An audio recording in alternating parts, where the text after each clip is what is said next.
नमस्कार, मी स्वास्थ्य प्रचारक सुप्रिया कदम आपल्या सगळ्यांचं स्वागत करते. आज आपण डायबिटीस या विषयावर चर्चा करणार आहोत. तर तुम्हाला काय वाटतं की डायबिटीस ही खतरनाक व्याधी आहे का? तर नाही, डायबिटीस ही खतरनाक व्याधी नाही आहे, पण ते डायबिटीसमुळे होणारे जे आजार आहेत ते आपल्यासाठी खतरनाक आहेत. तर सगळ्यात पहिले आपण हे पाहूया की आपल्याला डायबिटीस काय माहिती आहे किंवा आपल्याला डायबिटीसबद्दल किती माहिती आहे.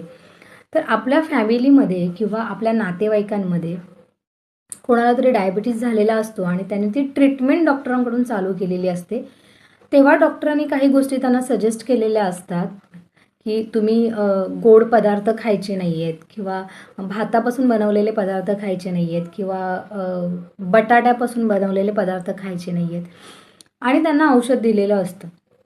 तर ह्या गोष्टी आहेत त्या आपण याच्यावरून अंदाज लावतो की ह्या गोष्टींमुळे डायबिटीस वाढण्याची जास्त शक्यता असते किंवा डायबिटीस वाढू शकतो आणि ह्या गोष्टी कारणीभूत असतील डायबिटीस वाढण्यासाठी, बरोबर.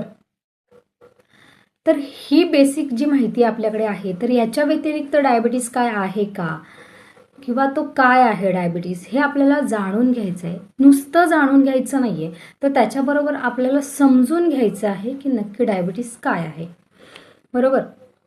तर काही प्रश्न माझ्या मनात आहेत, कदाचित ते तुमच्या मनात सुद्धा असतील की ज्यांना डायबिटीस झालेला आहे ते डायबिटीसपासून मुक्त होऊ शकतात का किंवा डायबिटीस हा जो आजार आहे तो पूर्णपणे बरा होतो का किंवा डायबिटीस ज्या व्यक्तीला झालेला आहे त्या गोळ्या आणि इन्सुलिनपासून त्यांची मुक्तता होईल का किंवा डायबिटीस होण्याच्या आधी जी माझी नॉर्मल लाईफ होती ती मी आत्ता जगू शकतो का किंवा जगू शकते का.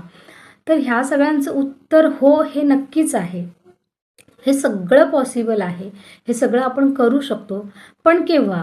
जेव्हा आपण डायबिटीसला पूर्णपणे जाणून घेऊ, समजून घेऊ, तेव्हा या गोष्टी शक्य आहेत. अर्धवट माहिती घेऊन आपण ह्या सगळ्या गोष्टी पॉसिबल नाही करू शकत. जर तुम्हाला डायबिटीसपासून खरंच मुक्त व्हायचं असेल तर डायबिटीसला जवळून बघणं हे फार गरजेचं आहे. एक साधी सोपी गोष्ट आहे की जेव्हा तुमच्या शरीरावर एखादी जखम झालेली असते तर ती जखम बरी करण्यासाठी तुम्ही काय करता, तर तिची खूप काळजी घेता, त्याला मलम व्यवस्थित लावता, त्याला बँडेज करता किंवा त्याचं ड्रेसिंग करता, ती सुकण्यासाठी प्रचंड काळजी घेता. पथ्य पाळायची वेळ आली तरीसुद्धा तुम्ही पथ्य पाळता आणि त्यातूनच जर ती जखम ओलीच राहत असेल आणि सुकली नसेल लवकर तर आपण डॉक्टरांकडे जातो फॉलोअपसाठी की आमची जखम बरी झालेली नाही. पण हे कधी शक्य होतं? जेव्हा आपल्याला ते दिसत असतं, म्हणजे दिसतं म्हणून वळतं. जर दिसतच नसेल तर ते वळणार कुठून? हे एक सिंपल गोष्ट आहे. मग आता तोच सेम गोष्ट आहे की आपल्याला समजदारीचा चष्मा आपल्या डोळ्यांवर लावायचा आहे आणि शरीराच्या आतमध्ये आपल्याला डायबिटीस नक्की कुठे झालेला आहे किंवा अशी कोणती क्रिया आहे, असे कोणत्या गोष्टी आहेत ज्याच्यामुळे आपल्याला डायबिटीस झालेला आहे हे समजून घ्यायचं आहे. हे समजण्यासाठी आपल्याला शरीर रचना कशी तयार होते, आपलं शरीर कसं तयार होतं हे जाणून घेणं फार गरजेचं आहे आणि खूप महत्त्वाचं आहे. आता तुम्ही बोलाल की आम्हाला आता वेगळा कोर्स करावा लागेल का किंवा त्याची परीक्षा द्यावी लागेल का. तर आता आमचं ते वय नाही आहे, काही गरज नाही हे सगळं करायची. कारण जेव्हा डायबिटीस बोलतो तेव्हा एक डॉक्टरची भूमिका असते त्याच्यामध्ये. ते डॉक्टर ते आजार बघू शकतात, आपण काय ते आजार बघणार. पण असं खरंच काही नसतं.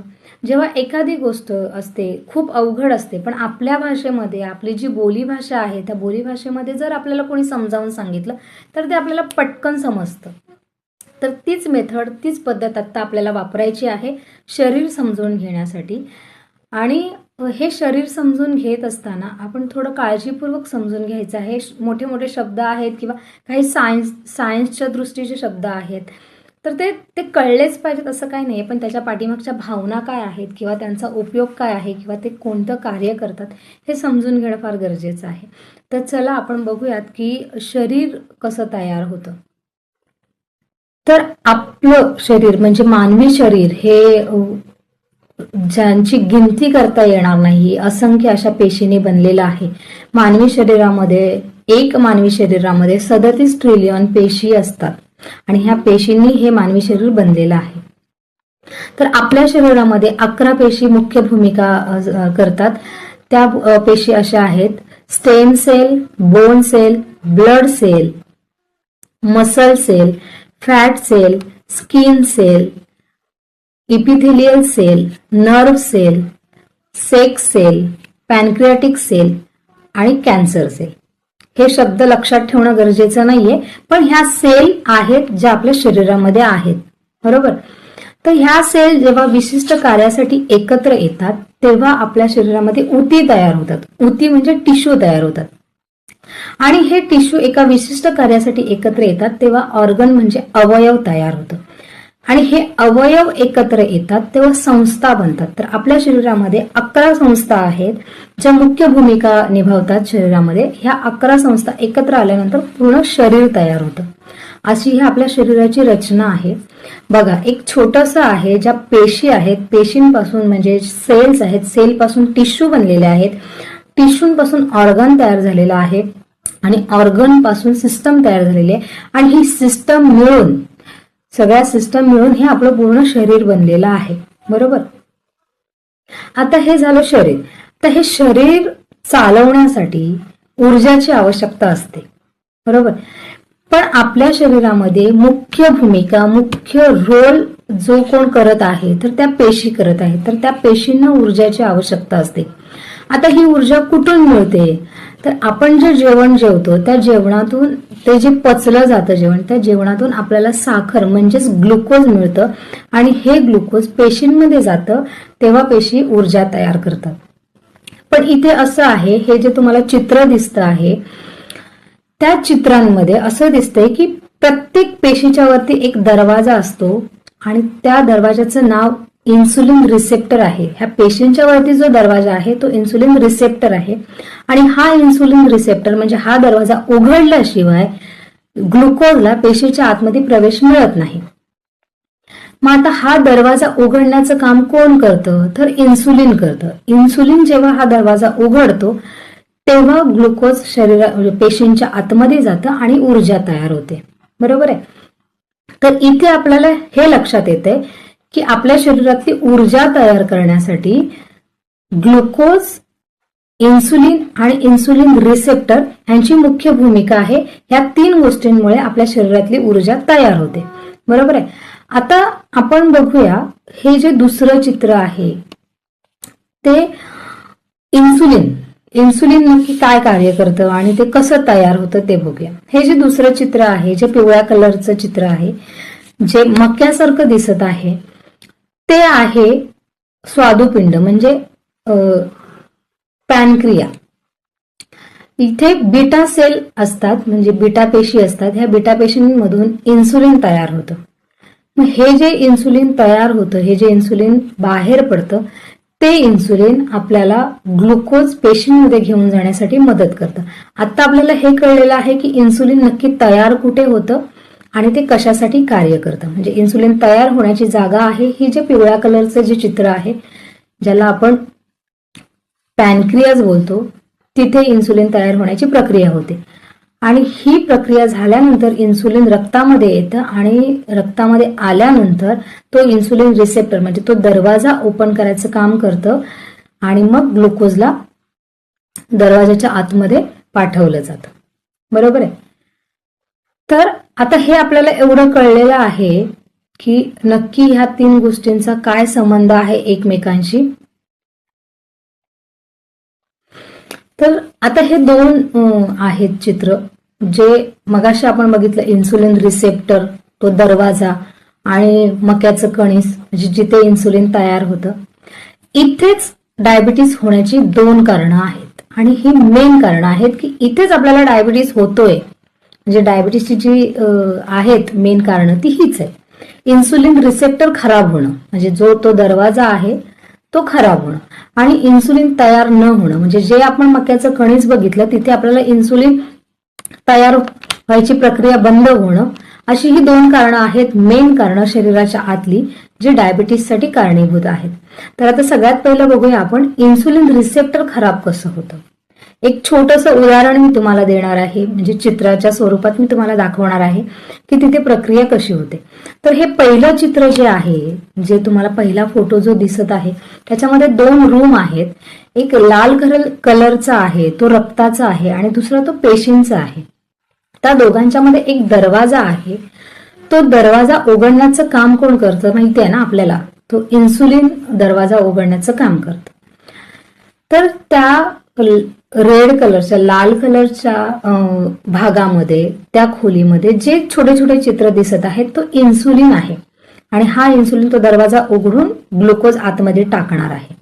आता दुसरं चित्र आपण बघूया. ह्या दुसऱ्या चित्रामध्ये आपल्याला असं दिसतंय की ग्लुकोज आहे ते सेल्समध्ये पाठवलं गेलं आहे. म्हणजे इन्सुलिनने दरवाजा उघडून ते सेल्समध्ये पाठवलेलं आहे आणि ते सेल्सच्या रूममध्ये जाऊन पडलेलं आहे. आता तिसरं चित्र तुम्हाला दिसतंय का? तर ह्या चित्रामध्ये दरवाजा बंद दिसतोय. सेल्समध्ये ग्लुकोजच्या थैली पडलेल्या आहेत. बरोबर आहे. म्हणजे याचा अर्थ असा आहे की पेशींना जेवढं ग्लुकोज पाहिजे तेवढं त्यांच्या रूममध्ये आहे, म्हणून त्यांनी तो दरवाजा बंद केलेला आहे.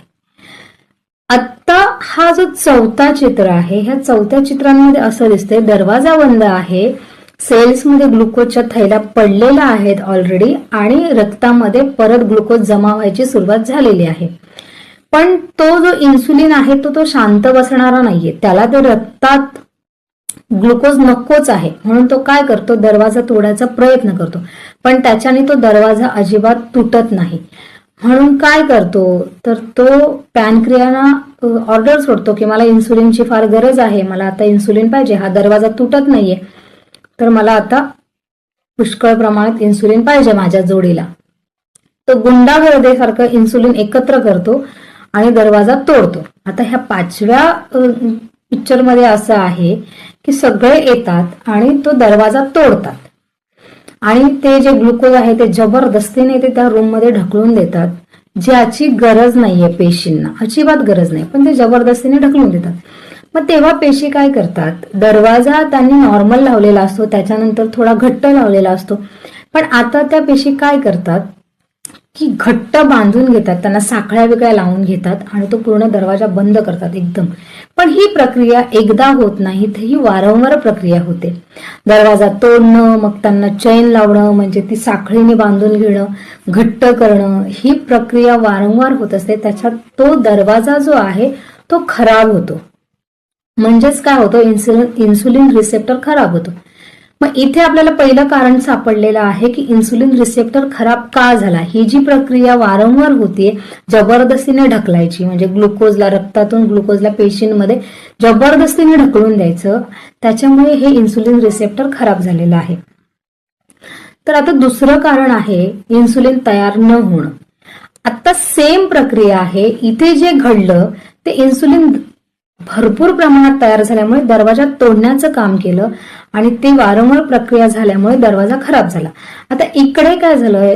ते इन्सुलिन जास्त प्रमाणात लागत होतं म्हणून इन्सुलिन प्रमाणाच्या बाहेर बनवायची प्रक्रिया सुरू झाली. म्हणजे कॅपॅसिटी आहे की नाही हे न बघता ऑर्डर सोडत गेल्यामुळे ते इन्सुलिन जास्त प्रमाणात बनत गेलं. आणि जसं आपण पावसाळ्यामध्ये कपडे सुकवण्यासाठी एकदम पिळून पिळून पिळून त्याचा शेवटच्या थेंबापर्यंतचा जो पाणी काढतो कपडे सुकण्यासाठी, सेम प्रक्रिया ही इथे झालेली असते की जोपर्यंत इन्सुलिन निघत नाही तोपर्यंत त्याला पिळून पिळून एकदम निचडून त्याला ते शेवटच्या क्षणापर्यंत इन्सुलिन तयार करण्यात येतं. याच्याने काय होतं कालांतराने, पण ही एकदा प्रक्रिया होत नाही, कधी कमी करावं लागतं, कधी जास्त करावं लागतं. तर ही प्रक्रिया वारंवार वारंवार वारंवार घडत असते. त्याला काही 10 दिवस किंवा 15 दिवस असे गेलेले नसतात, तर त्याला 1 वर्ष, 2 वर्ष, 3 वर्ष असे गेलेले असतात. म्हणजे त्याचा काळ गेलेला असतो आणि एक वेळ अशी असते की ते इन्सुलिन बनण्याची प्रक्रिया एकदम थांबते, कमी होते, कालांतराने इन्सुलिन बनणं सुद्धा बंद होऊन जातं. तर इथे आपल्याला दुसरं कारण मिळालेलं आहे की इन्सुलिन तयार का होत नाही. आता डायबिटीस जेव्हा आपल्याला होतो तेव्हा काही संकेत आपल्याला मिळतात की काही शरीरामध्ये बदल आपल्याला दिसतात, काही गोष्टी आपल्याला जाणवत असतात. जसं की लघवीला वारंवार होणं, म्हणजे रात्रीचं, खास करून रात्रीचं लघवीला होणं, भूक लागणं, गळा सुकणं, म्हणजे आपल्याला जेवढी पाण्याची गरज आहे त्याच्यापेक्षा जास्त पाणी पिणं, थकायला होणं, सुस्ती येणं, हातापायानं जळजळ होणं, हातापायानं मुंग्या येणं, अंगाला खाज येणं, वजन कमी होणं किंवा वाढणं, स्किन इन्फेक्शन होणं किंवा आपल्या लघवीच्या जागेला किंवा गुप्तांगाला इन्फेक्शन होणं, रेडिश इन्फेक्शन होणं म्हणजे लाल लालचट्टे येणं किंवा छोट्या छोट्या पोळ्या येणं असं इन्फेक्शन होतं किंवा आपल्याला कमी दिसायला लागतं. हे एक मोठं कारण आहे की आपल्याला कमी दिसायला लागतं. चिडचिडेपणा वाढतो आपल्यामध्ये, डोकं दुखायला लागतं, चक्कर येणं चक्कर येते असं वाटतं किंवा चक्कर येते सुद्धा, विसराळूपणा वाढणं, ह्या गोष्टी ज्या आहेत ह्या आपल्याला दिसायला लागतात. आणि अशी ही जी लक्षणं आपल्याला दिसतात तेव्हा आपण एका क्षणाचाही विचार न करता डायबिटीसची टेस्ट करणं फार गरजेचं आहे. आपलं मन सुद्धा फ्री होऊन जाईल जर ही एक छोटीशी टेस्ट केल्यानंतर की आपल्याला काही झालंय का, नाही झालंय का, की का होतंय. आणि जर कळलं आपल्याला वेळेतच तर ट्रीटमेंट करणं फार इझी होतं. म्हणून हे टेस्ट करणं फार गरजेचं आहे. जेव्हा आपल्याला डायबिटीस कळत नाही, झालेला डायबिटीस कळत नाही आणि ह्या कॉम्प्लिकेशन्स आतल्या आतमध्ये वाढत जातात तेव्हा आपल्याला अनेक आजारांना सामोरं जावं लागतं. त्या आजारांपैकी काही असे आजार आहेत जी अचानक येतात, जसं की ब्लड प्रेशर किंवा किडनी खराब होणं किंवा हार्ट अटॅक, ब्रेन स्ट्रोक, पुन्हा लकवा किंवा लघवीला वारंवार जावं लागतं किंवा लघवीतून शुगर जायला लागते तेव्हा डायलिसिस म्हणजे करणं भाग पडू शकतं किंवा किडनी ट्रान्सप्लांट करणं भाग पडू शकतं. आपल्याला दृष्टीपटल म्हणजे नजर कमजोर होऊन जाते, दिसायला कमी येतं. मोतीबिंदूचं ऑपरेशन जरी केलं तरी आपल्याला त्याचा फरक वाटत नाही, तर कालांतराने नजर पण कमजोर होऊन जाते किंवा आंधळेपणा पण येऊ शकतो. आणि जर आपली नर्व्ह सेल तिला योग्य पोषण नाही मिळालं तर ते आपल्या हातापायांना मुंग्या यायची सुरुवात होते किंवा हातपाय जड होण्याची सुरुवात होते. नर्व्ह सेल जर खराब झाली, डॅमेज झाली तर हातापायाला अक्षरशः असा जडपणा यायला सुरुवात होते. आणि जर तिथे त्याच वेळेला जखम झाली तर ती जखम लवकर बरी होत नाही आणि पुढे जाऊन त्या जखमेचं रूपांतर गँग्रीनमध्ये होतं आणि कालांतराने ज्या अवयव गँग्रीनने पछाडलेला आहे तो अवयव काढावा लागतो. तर अशा प्रकारच्या समस्या आपल्याला खरंच समस्यांना आपल्याला सामोरं जावं लागतं. तर अजून काही कारण आहेत, जसं आपलं वैवाहिक जीवन खरंच बरबाद होतं. तुम्ही ऑलरेडी त्या डायबिटीसने थकलेले आहात, त्यांनी तुम्हाला कमजोर केलेलं आहे, त्याच्याने विकनेस आणलेला आहे, नैराश्य आणलेलं आहे. तर अशा नैराश्यामध्ये तुम्हाला तुमचं वैवाहिक जीवनसुद्धा अगदी नैराश्यामध्ये जातं. रात्रीची झोप लागत नाही, तुमचं वजन कमी जास्त होतं, चिडचिडेपणा येतो, टेन्शन असतं. त्या डायबिटीसमुळे प्रचंड टेन्शन असतं, प्रत्येक गोष्टीला आपल्याला सामोरं जावं लागतं, नेहमी उदास वाटतं, थकल्यासारखं वाटतं. आणि जेव्हा आपण डायबिटीसच्या ट्रीटमेंट घेत असतो गोळ्या, इन्सुलिन, त्याच्यामुळे शुगर पण अपडाऊन होत असते. आणि जर ही अपडाऊन झाली तर त्याच्याने चक्कर येणं, डोकं जड होणं, तर ह्या अशा साऱ्या समस्यांना आपल्याला सामोरं जावं लागतं. वाढलेली शुगर कमी म्हणजे रक्तामध्ये शुगर वाढणं हे काही डायबिटीसचं लक्षण नाही आहे. तर खरं लक्षण काय आहे? इन्सुलिन रिसेप्टर खराब होणं आणि इन्सुलिन तयार न होणं, ही 2 कारणं आहेत. तर आपलं आणि ही शुगर कमी करणं म्हणजे शुगर कंट्रोलमध्ये करणं ही काही योग्य उपचार पद्धती नाही. आणि आपलं बॅड लक आहे की ॲलोपॅथिक डॉक्टरांकडे शुगर कंट्रोल करण्याव्यतिरिक्त दुसरा कोणताही उपाय नाही. जेव्हा जेव्हा तुमची शुगर वाढली जाते तर डोस वाढवून ती शुगर कंट्रोल करण्याचा प्रयत्न करू शकतात. ह्याच्या व्यतिरिक्त ती बरी करणं हा त्यांच्याकडे ऑप्शन नाही आहे. जर शुगर वाढते तर ते त्या शुगर वाढलेल्या शुगरवर ते औषधच वाढवू शकतात. म्हणजे औषधं वाढू शकतात, कमी होऊ शकत नाही. आणि वाढलेल्या औषधांमुळे आपल्याला आजार पण वाढतात. आणि हा एक वेगळा पॅटर्न आहे की तो आपल्याला वेगवेगळे आजार आपल्याला जडली जातात, जोर पकडतात आपल्यामध्ये हे वेगवेगळे आजार. आणि त्यांच्या वेगळ्या गोळ्या आपल्याला चालू कराव्या लागतात. मग त्यांच्या वेगळ्या गोळ्यांनी वेगळे साईड इफेक्ट त्याला आपल्याला फेस करावा लागतो. मग अशा पद्धती आहेत की शुगर वाढल्यामुळे ती कमी तर नाही होत, मग ती कंट्रोल करण्यासाठी अजून एक्स्ट्रा औषधं वाढवली जातात. मग ती अजून वाढल्यानंतर अजून एक्स्ट्रा औषधं वाढवली जातात आणि औषधं त्या सगळ्यांचा साईड इफेक्ट म्हणून वेगळे आजारं आपल्याला जडली जातात आणि त्या आजारांचं सुद्धा आपल्याला वेगळी औषधं असतात आणि त्या औषधांचं सुद्धा साईड इफेक्ट असतो. म्हणजे डायबिटीस बरा तर होत नाही, पण वेगवेगळे आजारं आपल्याला त्या डायबिटीसच्या औषधांमुळे किंवा डायबिटीसच्या ट्रीटमेंटमुळे आपल्याकडे ती आलेली असतात. आणि तो हा एक आहे की म्हणजे ह्या डायबिटीसमुळे असं आहे की आपल्याला आपलं वय तर कमी करून टाकतं, पण वेगळा खर्च जास्त वाढवतो. कमी खर्च होतच नाही, खर्च वाढत जातो. ती एक समस्या असते आणि त्या समस्येला आपण सामोरे जात असतो. आत्तापर्यंत आपण जेवढं पाहिलं त्याच्यात आपल्याला कळलं की डायबिटीस हा आजार नाही आहे, व्याधी आहे. तर डायबिटीस बरा होऊ शकतो जर इन्सुलिन रिसेप्टर आणि इन्सुलिन तयार होण्याची क्षमता म्हणजे इन्सुलिन रिसेप्टर दुरुस्त करणं आणि इन्सुलिन बनवण्याची क्षमता वाढवणं ह्या गोष्टींवर जर आपण काम केलं, ह्या गोष्टींवर जर आपण उपचार पद्धती केली तर डायबिटीस पूर्णपणे बरा होऊ शकतो. हे तेवढंच खरं आहे. तर त्याच्यासाठी आपल्याला योग्य उपचार, योग्य व्यायाम, योग्य खाणं पिणं ह्या गोष्टी जर आपण करतोय तर आपला डायबिटीस पूर्णपणे बरा होऊ शकतो.